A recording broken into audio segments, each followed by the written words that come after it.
네, 안녕하세요. 여울입니다. 오늘도 역시 판본체 응용인데요.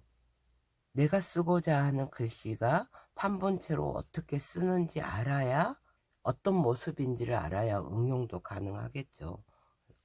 저는 판본체의 기본적인 걸로, 판본체는 두께가 비슷하죠.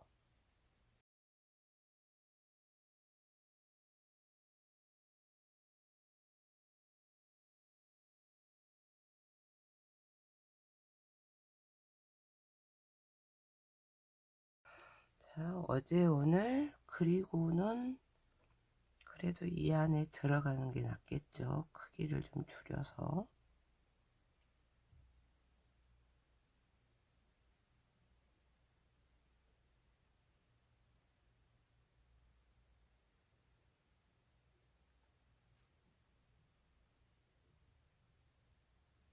하다가 보니까 아주 이거 판본체 써본 지도 오래됐는데 이게 예전 습관이 그대로 나오더라고요. 저도 모르게 파도 물결을 그리고 있어요.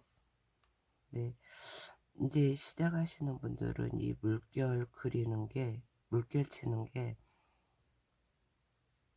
일정한 높이여야 돼서 조금 힘들 수도 있으니까 그냥 반듯하게 쓰시는 걸 권해요.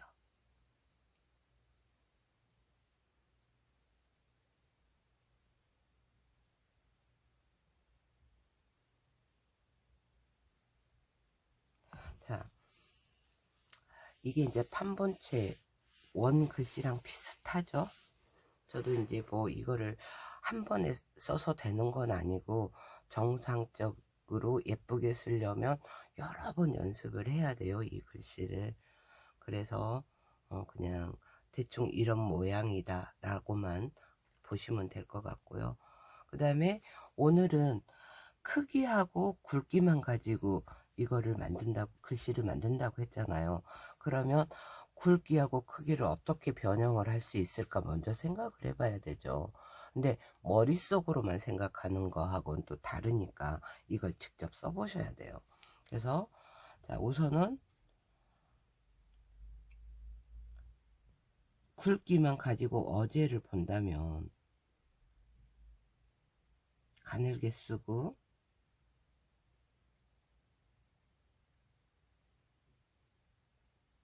굵게, 그리고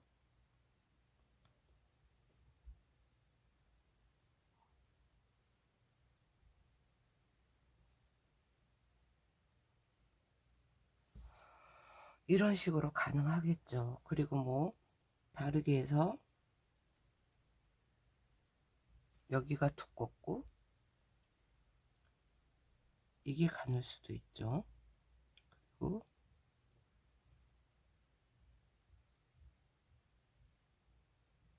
이렇게도 가능하겠죠. 그러듯이 일단 어제, 오늘, 그리고 내일을 굵기만 어떻게 변형할 수 있는지 생각을 해보고 써봐야겠죠. 오늘도 마찬가지고요.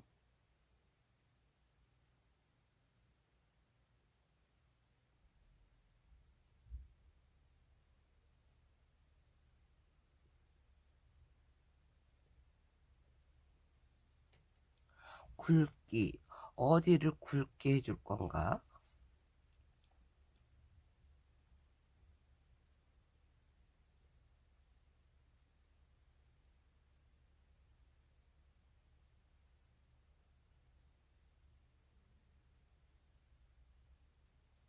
이렇게 위치를 바꿔가면서 자꾸 써보는 게 어떤 모습이 내 마음에 들고 어떤 모습이 조금 어색하고 이건 어떻게 하면 되겠고 이런 것들이 보이니까 자꾸 써보셔야 돼요. 그리고는 어차피 가늘게 쓸 거라서 놔두고요.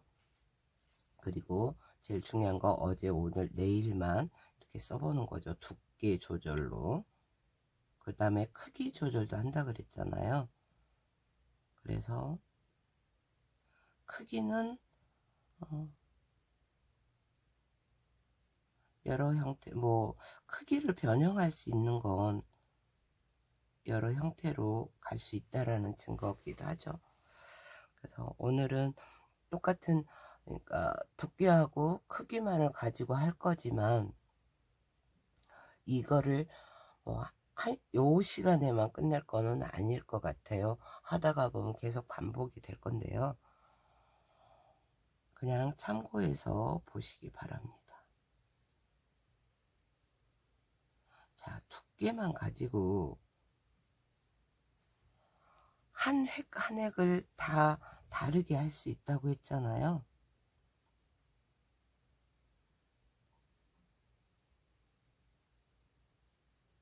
그래서 네일이라는 글자 같은 경우는 아주 다양하게 나올 수가 있죠. 획이 복잡할수록 다양하게 나오니까요. 자, 그러면 이제 크기로 한다면, 크기하고 두께를 같이 한다면 이응자를 작게 쓰고 이렇게 길게 쓸 수도 있죠.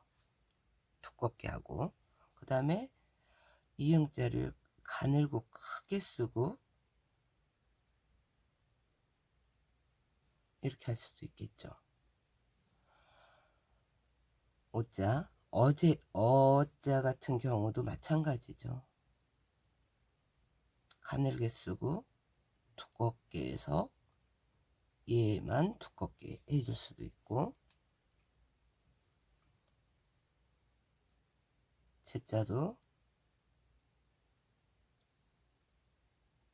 크기니까 이렇게 뒤에 오는 획을 좀 작게 쓸 수도 있죠.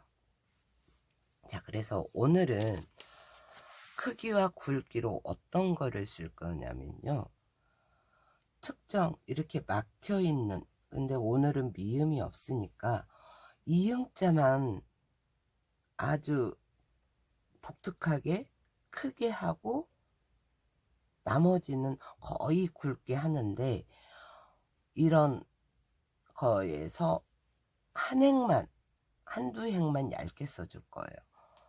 그래서 자, 가늘게 쓰는 연습이잖아요. 그래서 이응자를 이렇게 크게 할 거예요. 근데 꼭 한 번에 안 돌아가도 절반 돌리고 여기서 이렇게 와도 돼요. 근데 될 수 있으면 이음새가 별로 없어야 되니까 이렇게. 이거를 이응자를 한 번에 이렇게 가늘게 돌리면서 예쁘게 쓰려면 좀 연습이 필요해요. 저도 한 번에 잘 안 되거든요. 그리고 이게 붓이, 이 팔이 연필을 잡듯이 이렇게 해서 이게 돌리려면 상당히 힘들어요. 그래서 붓이, 손목이 이렇게 좀 떨어져 있어야 그래서 가끔은 이렇게 끝에서 자꾸 이렇게 하게 돼요. 그래서 가늘게 이응자를 좀 연습하고 쓰시는 것도 괜찮겠죠. 가늘게 쓰는 방법을 설명을 드리면 진짜 이 붓끝으로 쓰는 거예요. 완전하게 끝. 그래서 이 화선지에 내 붓이 닿았는지 안 닿았는지 감이 잘 안 올 정도. 그리고 먹 양도 중요하겠죠. 먹이 많으면 두껍게 써지겠죠. 그래서 먹을 바른 다음에 살짝 화선지에다 닦아요. 그리고 나서 붓이 닿았는지 안 닿았는지 이렇게 느낄 듯 말 듯. 그리고 일정한 두께로. 이게 상당히 연습이 필요하거든요. 특히 다른 이 획과는 다르게 이응자는 동그란 게 보여야 되니까, 물론 처음에는 이렇게 안 되면 살짝 틀어지기도 하겠죠. 그래서 이렇게 손목을 이 화선지에서 떼고 들어서 이렇게 이응자를 그려 계속 연습해 보시는 것도 좋아요. 제가 그랬죠, 이 선긋기가 좀 필요하다고. 이런 식으로 반드시 붓을 세웠다가 다시 가면서 반드시 가는 연습. 그리고 세로도 마찬가지.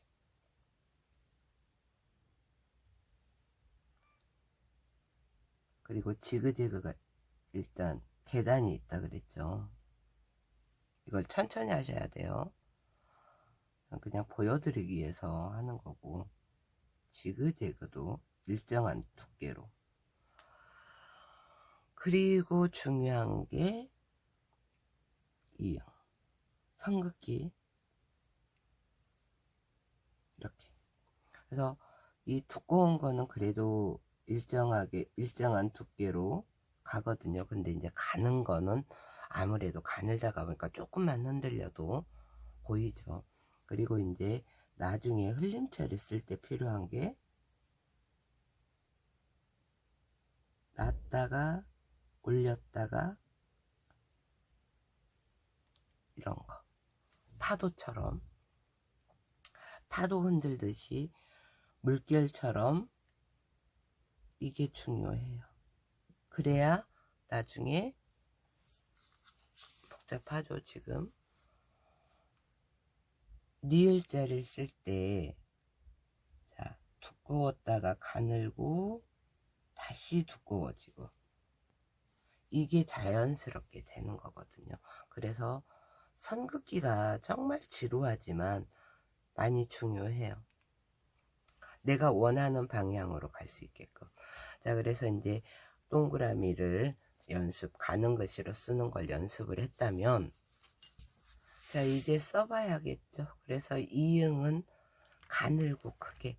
자, 여기서 어제, 오늘, 그리고 내일에서 이응이 3개가 들어가거든요. 만약에 미음이 있다면 미음도 크게 쓰면 되는데, 이응이 3개가 들어가니까 그 3개만 크게 쓸 거예요. 이응자만. 그래서 이제 그 구도를 좀 잘 잡아야 돼요. 일단은 가로로 중심을 잡고,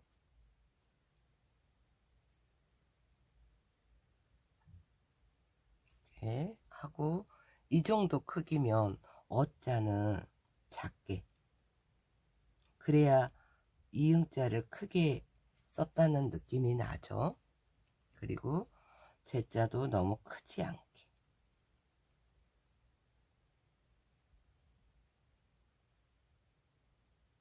그리고 제자에서도 한두 획은 좀 가늘게 써주는 게 좋겠죠.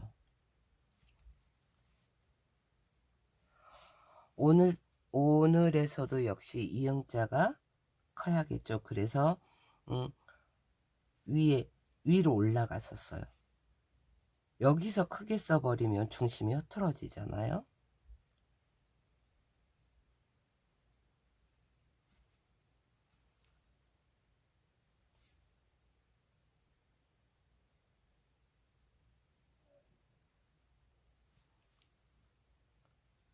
그리고 늘자는 역시 중심을 맞춰서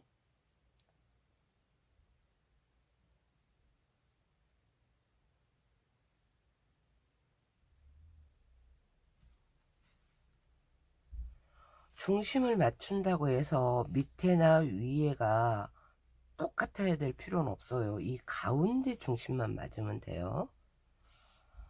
그리고 이제 그리고를 쓸 때도 역시 이 중심에 맞춰서 가운데 중심이 맞아야 글씨가 틀어지지 않게 보여요. 그 다음에 내일은 역시 위에서 이응자만 크죠. 이래서 그래서 내자는 그렇게 크지 않게. 그렇다고 너무 작으면 안 되겠죠. 일자는 역시 이렇게 하고 두껍게 해야겠죠. 이게 가늘게 돋보이려면 두꺼운 게 확실하게 두꺼워져야 돼. 그리고 여기서는 니을자에서 한 획만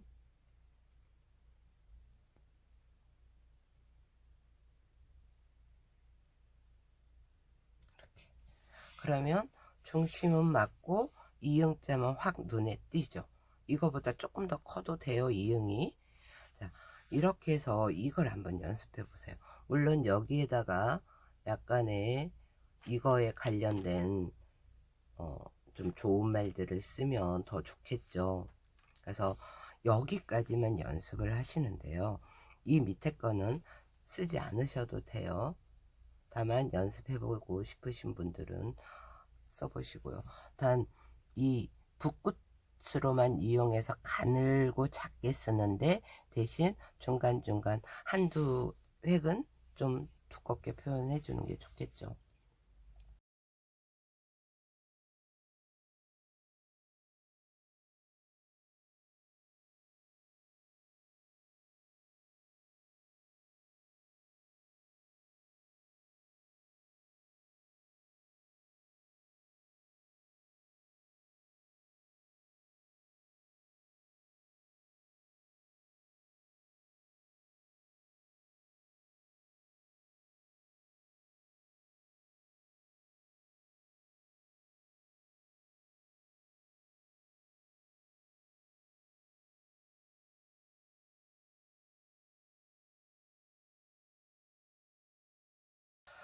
자, 뒤에를 쭉 끄집은 건 그냥 웬만하면 맞추려고 하는 거예요.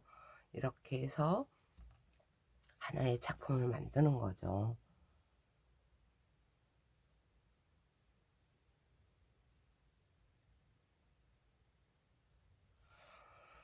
이거를 이제 크게 어떤 액자나 그렇게 하려면 큰 붓을 이용하면 되겠죠.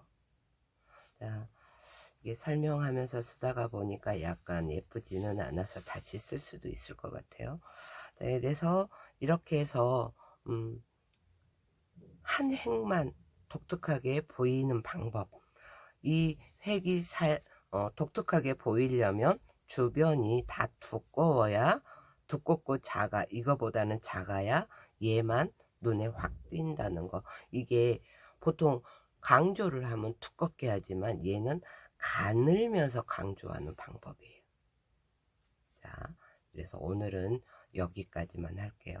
연습해 보시고 참고해 보시기 바랍니다. 여울이었습니다.